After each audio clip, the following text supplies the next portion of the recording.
রাতেই আসছে তুফান। তুফান ছোট পর্দায় এবার মুক্তি পাচ্ছে। মুক্তির দিনক্ষণ শুরু হয়ে গেছে। রাত 12টার পরেই দেখা যাবে তুফান। সকলের জন্য উন্মুক্ত হলেও সাবস্ক্রাইব করেই আপনাকে দেখতে হবে। যদি আপনার হাতে সাবস্ক্রাইব করা হইচই এবং চরকির অ্যাপস থাকে তাহলে রাত 12টাতেই দেখে ফেলতে পারবেন তুফানের ধুমধুমার অ্যাকশন। শাকিব খান অভিনীত গত ঈদে মুক্তিপ্রাপ্ত তুফান সিনেমাটি তুমুল আলোচনা তৈরি করেছিল। দেশে এবং দেশের বাইরে একমাত্র কলকাতা বাদে সব জায়গাতেই ব্যাপক ব্যবসা এবং প্রশংসা অর্জন করতে সক্ষম হয়েছিল তুফান। রায়হান রাফির তুফান এবার আসছে হইচই এবং চরকিতে।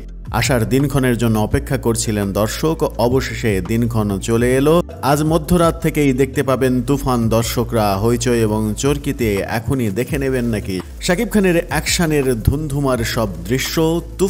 তুফান শাকিব খানকে অনন্য উচ্চতায় নিয়ে গেছে। সেই অনন্য উচ্চতায় নিয়ে যাওয়া ডাবল ক্যারেক্টারের শাকিব খান কেমন করেছেন দুই নায়িকা মিমি চক্রবর্তী এবং নাবিলার সঙ্গে, সেই দৃশ্যগুলো দেখে নিতে চাইলে এখনই বসে যেতে পারেন হইচই কিংবা চরকিতে।